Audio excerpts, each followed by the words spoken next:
गुलामी में न काम आती है शमशीरें न तदबीरें जो हो ज़ौक़े यकीन पैदा तो कट जाती है जंजीरें। अजीज दोस्तों और बुजुर्गों, अल्लाह की बहुत सारी नेमतों में से आज़ादी भी एक नेमत है।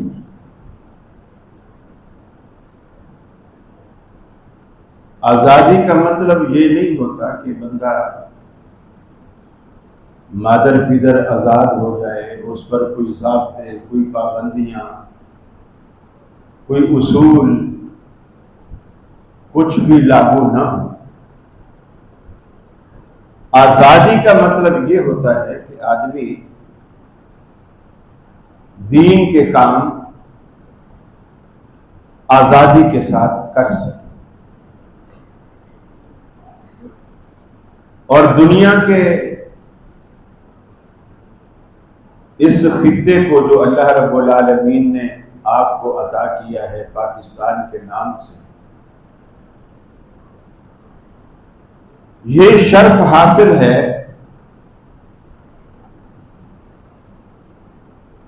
कि ये वाहिद वो मुल्क है जो अकीदा तौहीद की बुनियाद पर कैम। उस वक्त क्या बरेलवी, क्या देवबंदी, क्या अहले हदीस, गोया गैर मुस्लिमों के अलावा मुसलमानों के जितने मसालिक और जितने तबकात थे वो सारे एक ही नारा लगाते थे कि पाकिस्तान का मतलब क्या, ला इलाहा इल्लल्लाह।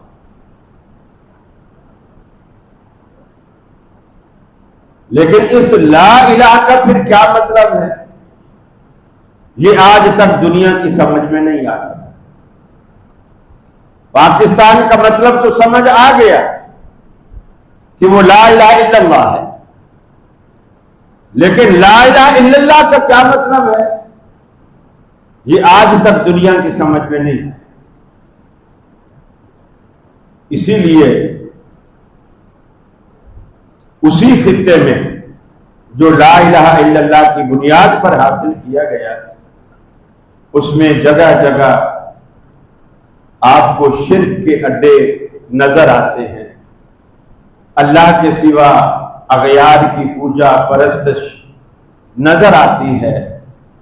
अगयार के नाम पर नजरो नियाज चढ़ावे सब नजर आते हैं।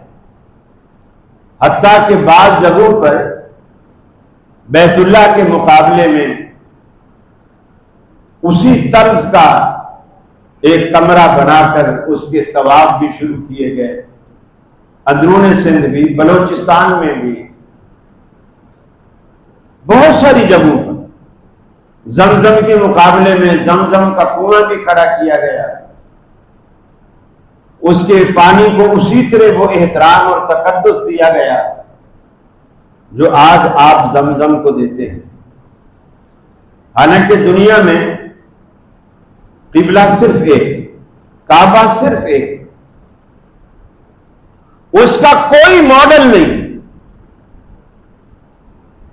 मैं तो इसको भी हैरान समझता हूं कि लोग वहीं से पैसे से एक चीज हजारों रुपए में बड़ी महंगी खरीद के लाते हैं। वो बैतुल्लाह का मॉडल होता है और वो अपने ड्राइंग रूम में कहीं भी उसको सजाते हैं। बैतुल्लाह का कोई मॉडल नहीं, कोई भी। वो दुनिया में अल्लाह का पहला घर है बस। ना उसकी कोई मिसल है, ना उसकी कोई मिसाल है, ना उसका कोई दूसरा उस जैसा घर।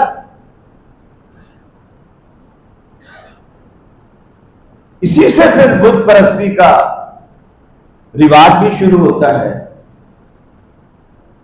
उस वक्त मुसलमानों का एक जज्बा था जो काबिल दीद था, जिसे आप 14 अगस्त 1947 के नाम से याद करते हैं।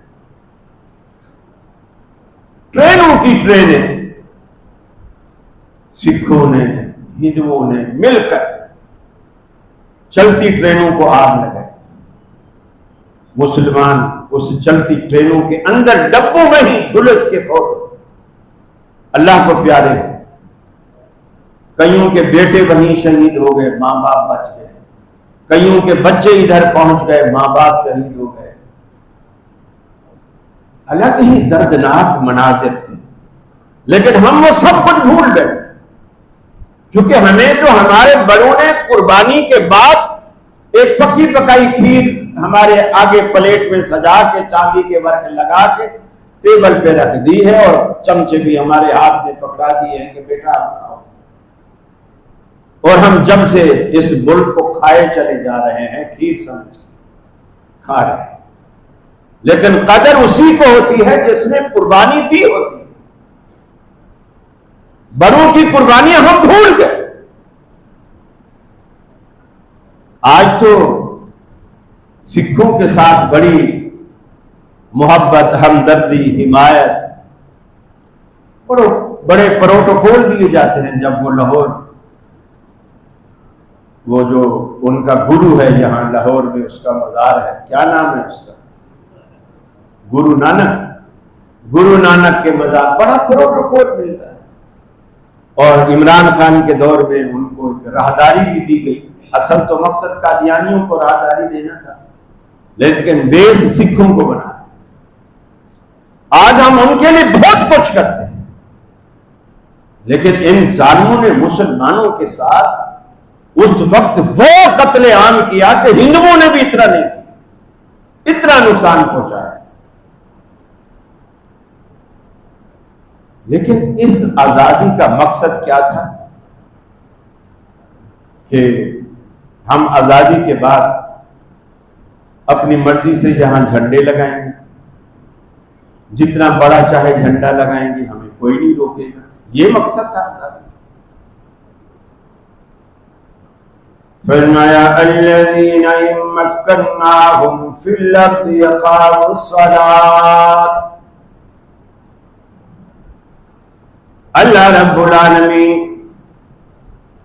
जिन कौमों को दुनिया में तमकीन दिया करता है, इक़्तिदार दिया करता है, हाकिमियत अता करता है, उनकी पहली जिम्मेदारी ये होती है अक़ामुस्सलात, वो नमाजों को कायम करते हैं। हत्ता कि अल्लाह के रसूल सल्लल्लाहु अलैहि वसल्लम भी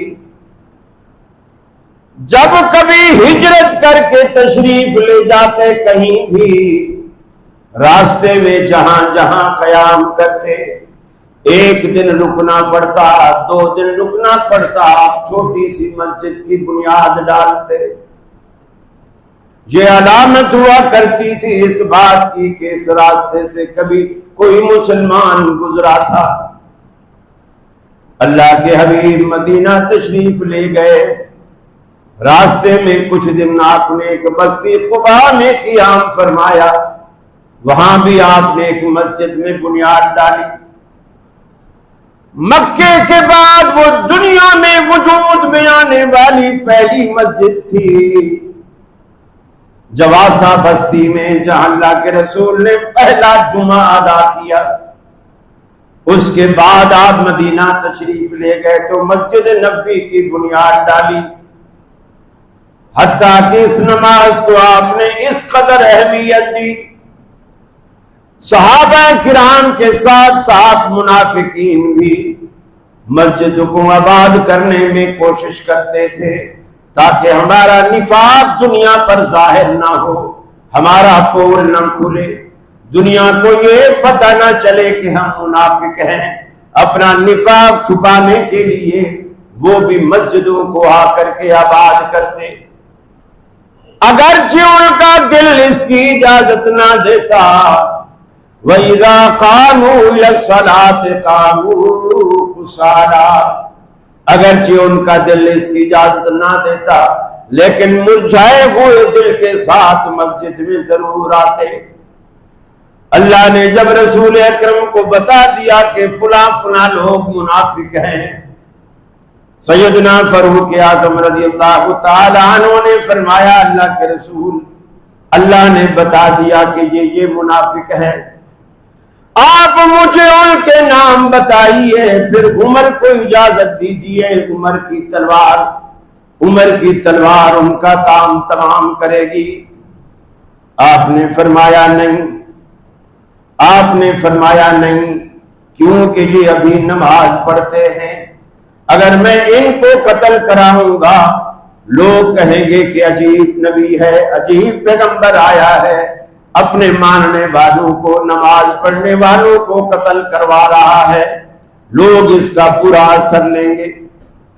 जायज काम भी अल्लाह के रसूल ने लोगों के ज़हनियत को देखते हुए कि वो मेरे इस मंसूबे को समझ ना पाएंगे, इसलिए आपने जायज काम को भी मुअख्खर किया। आपने मक्के को देखा, बैतुल्लाह की बुसीदा इमारत को देखा।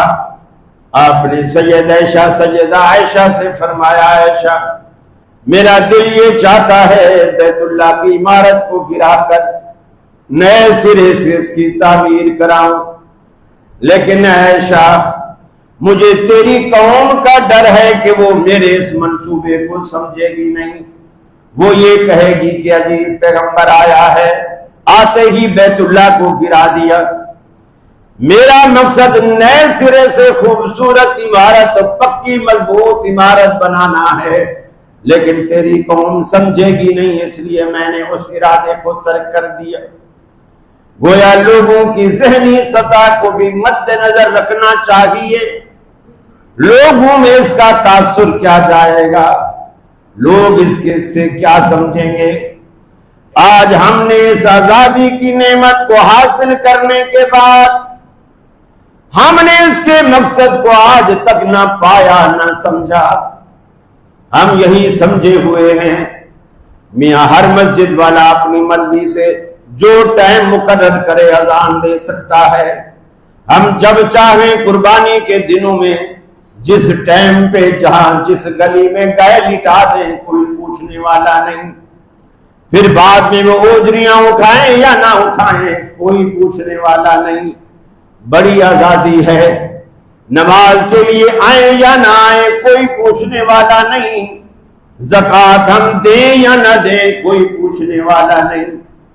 लेकिन अल्लाह रब्बुल आलमीन ने कुरान पाक में फरमाया, अल्लज़ीना इम्मक्कन्नाहुम फिल अर्दि अक़ामुस्सलात, सबसे पहली हुक्मरानों की आजादी हासिल करने के बाद पहली जिम्मेदारी ये होगी कि अपनी रियासत में, अपने मुल्क में, अपने स्टेट में नमाज के निजाम को कायम करें, मस्जिद को आबाद करें। उस वक्त अल्लाह रब्बुल आलमीन मुसलमानों पर हुक्मरान भी ऐसे दिया करता था जो मिंबर के भी काबिल होते, मुसल्ले के भी काबिल होते। जितने खुलफा अल्लाह रब्बुल आलमीन ने भेजे उनमें एक भी ऐसा नहीं था जो नमाज ना पढ़ा सकता हो, एक भी ऐसा नहीं था जो मिंबर पे खड़ा होने के काबिल ना हो। सब मिंबर पे खड़े।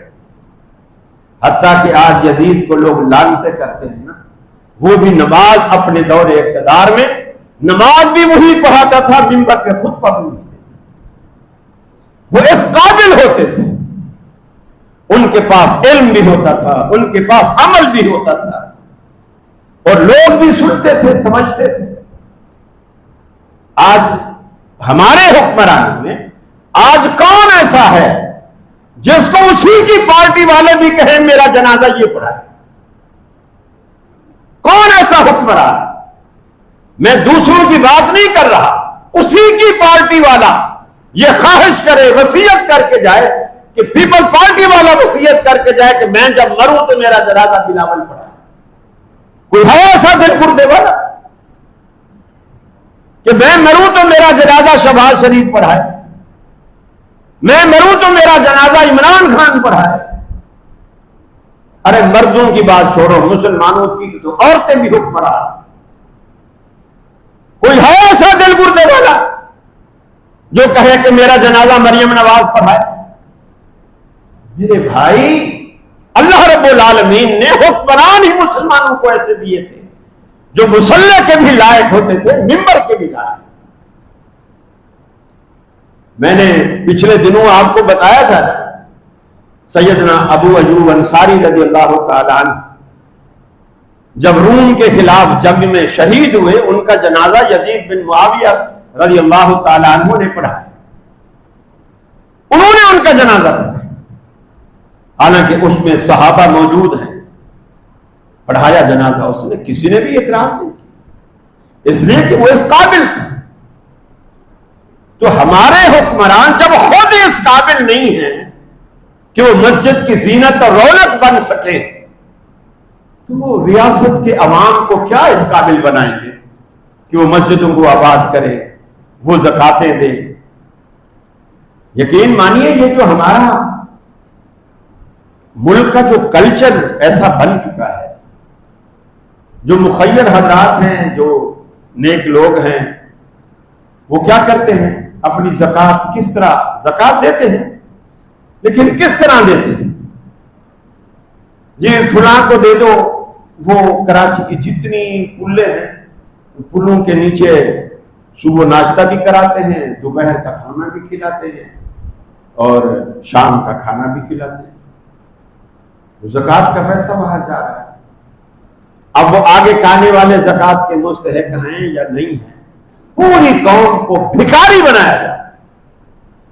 ये कोई खिदमत नहीं है, ज़हन में रख। और ना ये ज़कात की अदायगी, सुबह से शाम तक लेने लगी थी। कुर्सी टेबलें प्लास्टिक की लगी हुई है पुल के नीचे। मैं तो ये कयूमाबाद का रोज मंजर देखता हूं, जो उनको खाने खिलाते हैं। दुकानदार भी उठ के आके लाइन लग जाते हैं, बैंकों के गार्ड भी वहां लाइन लगे हुए खाना खाते। ये कोई खिदमत नहीं है दीन की।